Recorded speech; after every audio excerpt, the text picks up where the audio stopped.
Hey guys, it's the Conic here, and in this video, I will be going over currency making strategies that should be viable in any league. But these are all gonna be strategies I have either personally used or I have seen good stuff about, and these are the as of the mechanics and the game state as of 3.20. Now, 3.21 is around the corner, and most of the strategies I mentioned in these videos are going to be viable.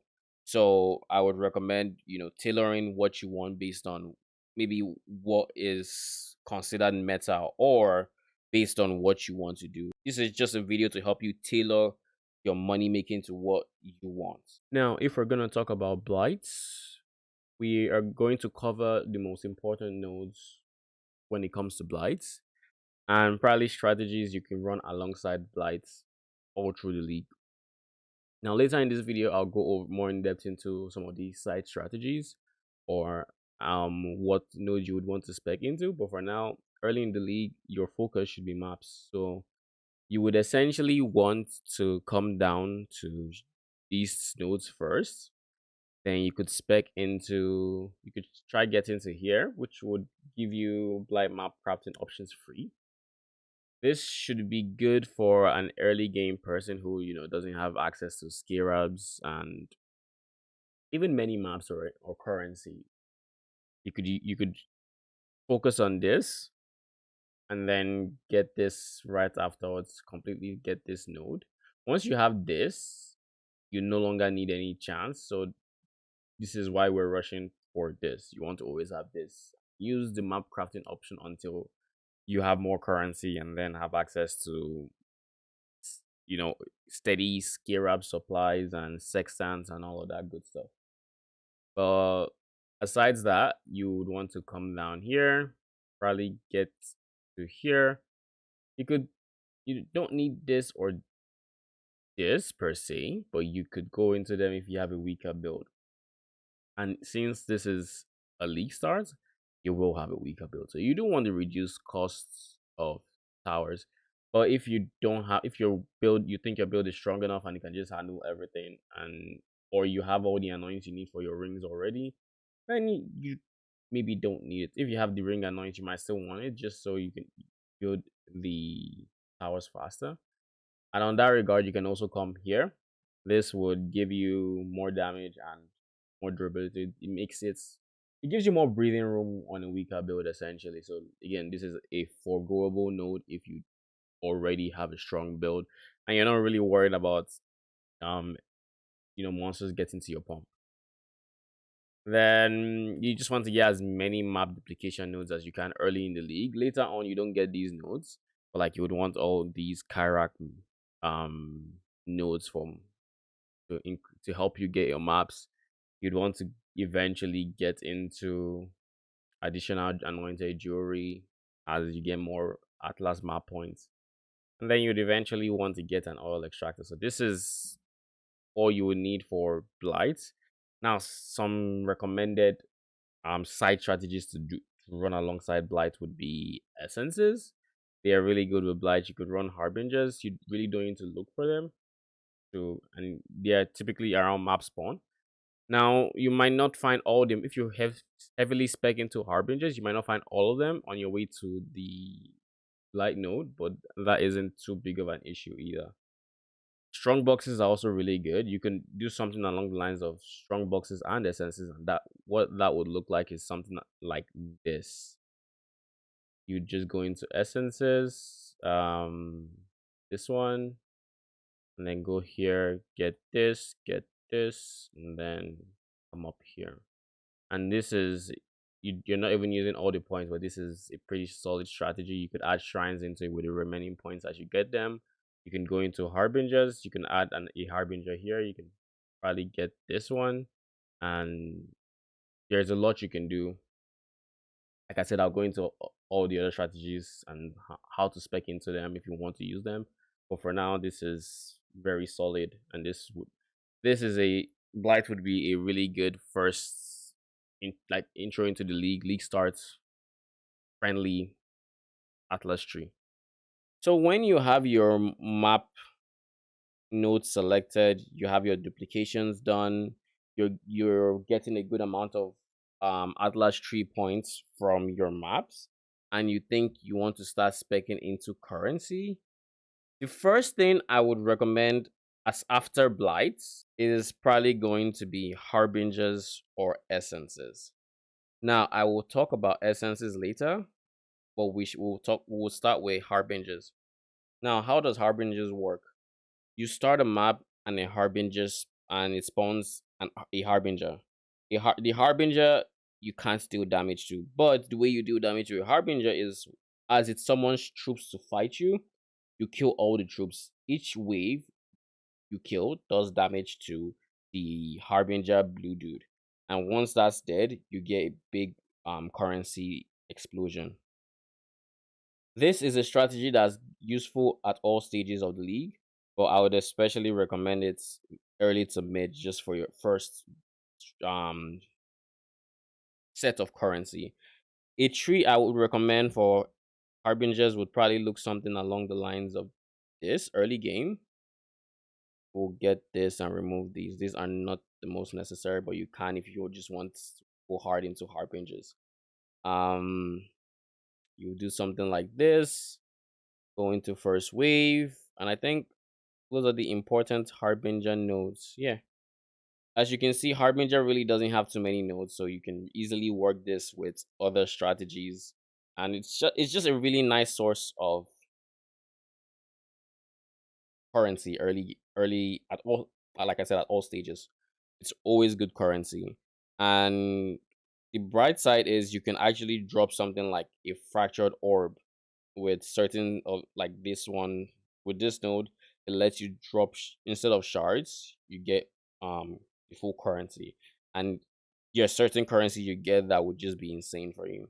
So this is a strategy I would recommend too. Now, like I said, I was going to talk about essences later on. Now, essences is a really good side strategy, and much like harbingers, it is not a strategy that has enough points to be considered a solo strategy. But it is a very profitable strategy, and the earlier you can do it, the better.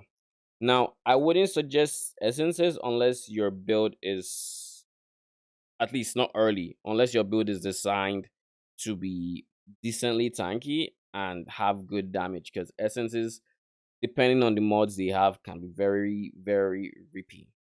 They can tear you apart. But if you can do them, and if you can do them early in the league, you will make a ton of money from essences. Now, what is a tree I would recommend to have essences with? Again, like I said, it's a supporting strategy. So I would essentially recommend you have this node spec up here, go into this node, and you could also go for this.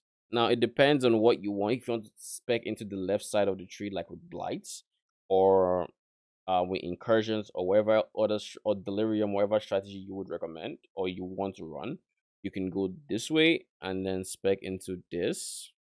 I'd recommend the left ones, and then you can keep these deactivated. If you want remnants of corruption, then 100% do it. It increases your profits, but corrupting the SSs can again make it even more rippy. So it depends on your build, depends on how confident you are. But this is, if you can, I would recommend taking these two. Then specking into something like along the lines of this. This is the last essence I would recommend. Now, if you were specking into the right side, then you take off all these and say you came this way, you want harvests.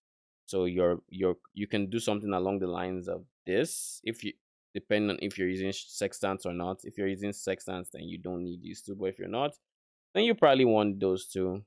You can take this off and then just work your way towards essences. And with this, you can take this off, and and this is how you would path from the right hand side. Now, this, yeah, you do need this actually. But in any case, this is a good essence tree. I just spec into this just in case you wanted harvest. If you don't want harvest, you still go through here. But TLDR, it's really good. If you have a strong build, I 100% recommend going essences. Now, of course, going off of essences, this guide wouldn't be complete unless I mention harvest. With the current state of harvest, with at least as of League 3.20, it is currently a really strong mechanic and it is always going to be profitable. Now, there are a variety of ways you could run harvests, including just having the nodes up here and then just running Alk and Go and not caring about sextants and scarabs, and you'd make a good amount of money from it.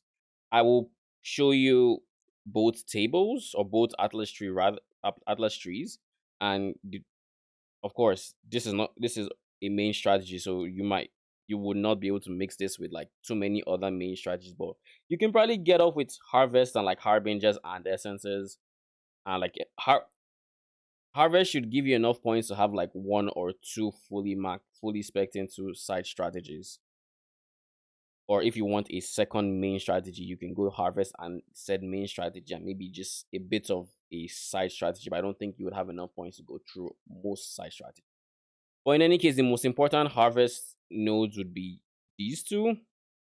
Going into here, this is also very important. And if the state remains the same, then yellow as of right now is the most important. So you'd want to spec into these two to increase the chance you get yellow. You do not spec into this yellow node, because what these nodes do is they reduce the amount of chance you get that color.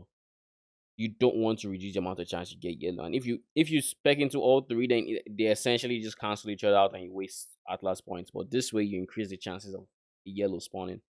Now, if you were to, this is essentially what the tree would look like if you were just going out and go. Now, if you were to decide you want to use sextants to force harvest and maybe try the infinite sextant strategy and or any other, it would look more along the lines of this.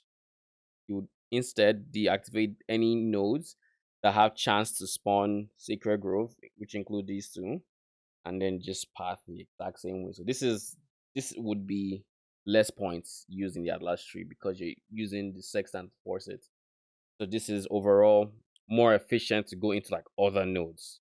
So if you really want to like go hard into other strategies, this is the tree you would have to go with. But you know, it all depends on your playstyle. Do you want Alcon Go? Do you want to actually deal with sextants and scarabs and all that? Depends on you. Another node that would be really good to have, but is not necessary for the um non-sextant version, is stream of consciousness. Stream of consciousness just increases the chance for extra content. So it almost basically increases the chance of you getting extra content like harvest, like blights, like anything. But because we have so many points into like chance for harvest, it just essentially makes it so you get harvest that much more often. This is the node I ran when I wasn't using sextants. This is the tree I ran essentially. Not exactly because it doesn't have my other strategy, but this is the harvest side of it. And this is how you can design your tree for harvest. The next strategy I would like to go over, and this one is very underrated. This is, I would say, more mid to late season or mid to late league strategy, and it's a strategy I used in Sanctum League 3.20. That would be incursions. Now, the way you make money from incursions is you run as many as you can. Each incursion has a temple, 12 rooms. You have 12 entries. You kill an architect to change the room into one of two. You try to link up rooms, try to get to the boss. The main money makers mid to late league is gonna be locus of corruption. That's always gonna be wanted. People would always want to double corrupt. This league, it was going for one div to 1.2 if you got like some other rooms, but it had a very stable price for a lot of the league. The build would require you to have a decently fast mapper. Not doesn't have to be the fastest because it does give you like some some tree nodes that would help you for like slower builds. One of those nodes include if I can find it real quick, I think it's this one. No, it's one that increases the amount of time added for each monster you kill. Essentially, yeah, this one, time gained from kills is doubled for incursions in your map. So what this does is you have a very limited amount of time to kill in incursions, and after each kill, you would essentially gain time. Now, if you have this collect selected, then you're looking at way more time to work with. If you have a faster build, you don't have to worry about that. But if your build is slower, then I would recommend having that. This is the tree I would recommend if you want to go um incursions. You would want these nodes, you'd want this, you'd probably want this, and you'd want all of these. The Var Flush Merchant is a mob that kind of goes invis in the map. He You kill him, you get, I think it's currency drops. It's more profit. You would want this if you're going incursions. There isn't much else to talk about incursions, but I would say it's a very underrated uh mechanic, and it's definitely something to use to make money if that is your playstyle. If you would like that, then that is the tree I would recommend. We also have Legion, which has been a strategy that has worked for me. I would recommend Legion if you have a very fast clearer.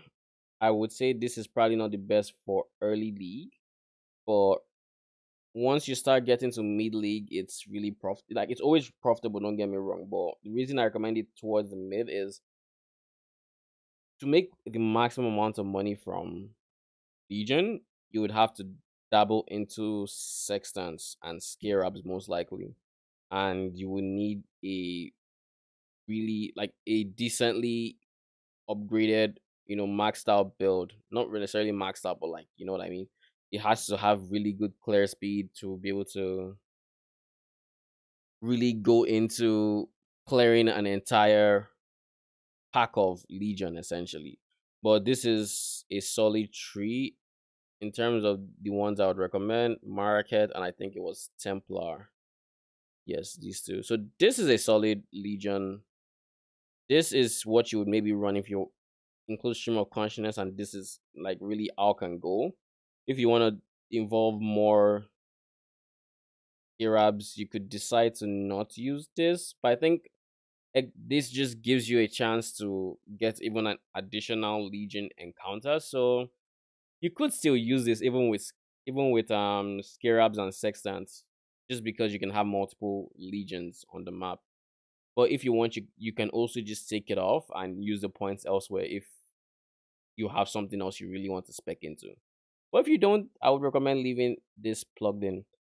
Legion, like I said, you need a fast clearer, and the bosses there can be somewhat annoying. But if you have a clearer that can fully clear Legion, odds are the bosses are not going to be an issue. So I would recommend Legion as a main strategy to farm. And of course, if we're talking about money making strategies, we can't ignore altars. We cannot, because they are so vital. They're so essential to maximizing your profits per map just because of what they can do. Now, a problem I had coming into part of Exile and learning what altars to go for in the first place was understanding the importance of altars to begin with. When you're running T14, I believe T14 plus maps, or is it T13 port red maps? Um, you would essentially have altar creatures spawn randomly when you kill enough monsters on the map. Now, when these spawn, as you kill them, they might eventually drop an altar for the color they are. If you went the side of Exarch, then you'd have red altars. If you went the side of Eater of Worlds, then you'd have blue altars.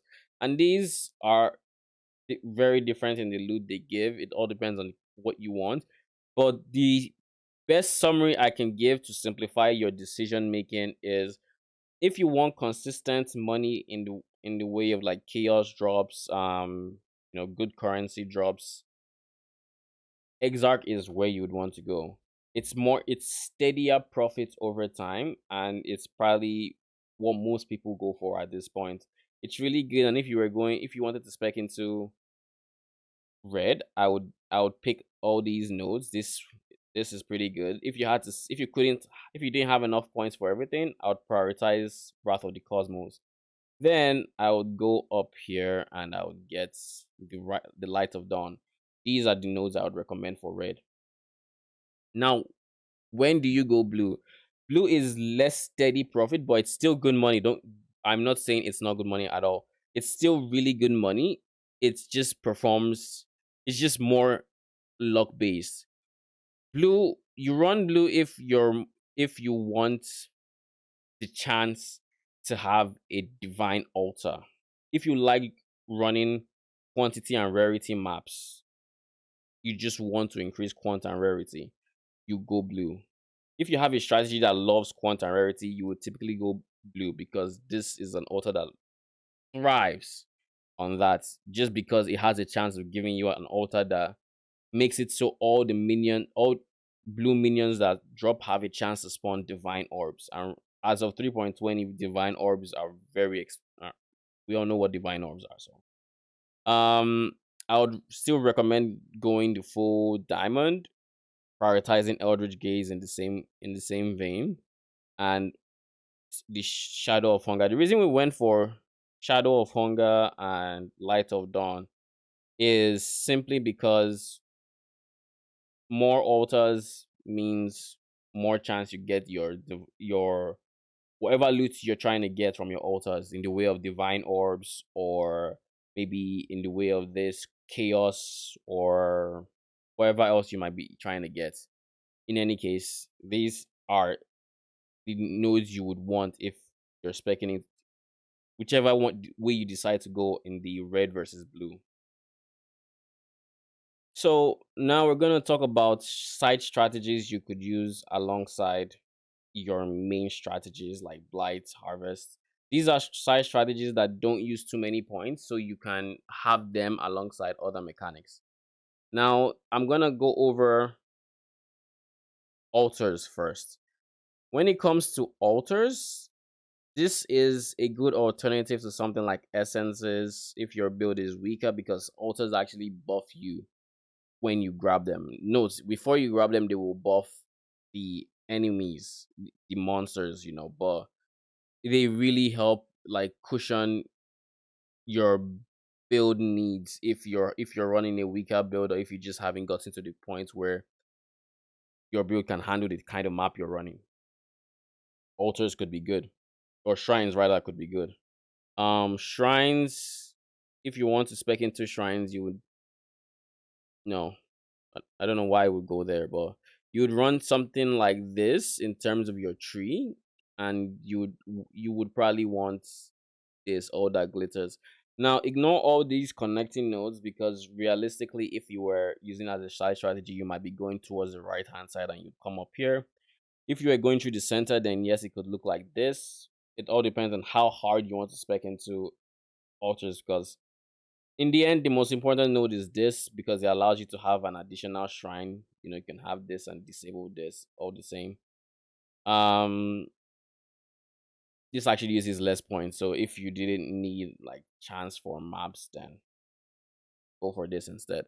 Um, this is nice, but this is bonus. These are nice, but they're also bonus. Like this, if you had to pick, I would go this for loot, this for quality of life. All depends on whatever you think is best for you.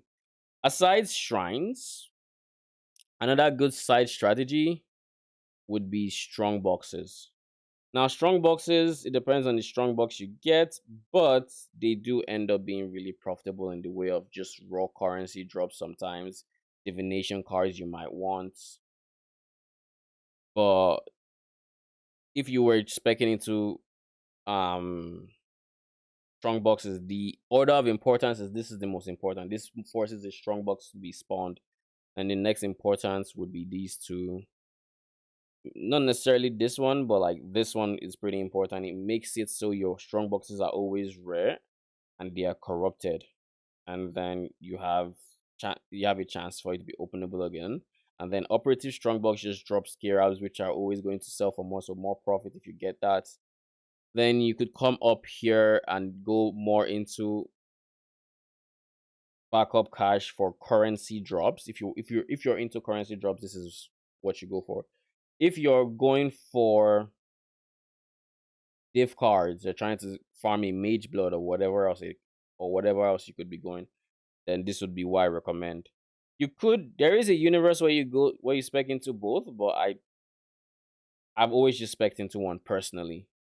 So I can't tell you how specking into both performs. But yeah, these are two of the my go-tos in terms of side strategies to run strong boxes and shrines. Of course, I spoke about essences and harbingers elsewhere, so I'm not including those in my little TED talk about strong boxes and shrines. If you made it this far, thank you for watching. It was really fun making this video and doing the research required to bring all this to you guys. If you enjoyed, don't forget to like and comment any questions you might have. I am more than happy to reply and answer any things that might come up. And subscribe. That helps me a lot. I will see you guys in the next video. Thank you and bye.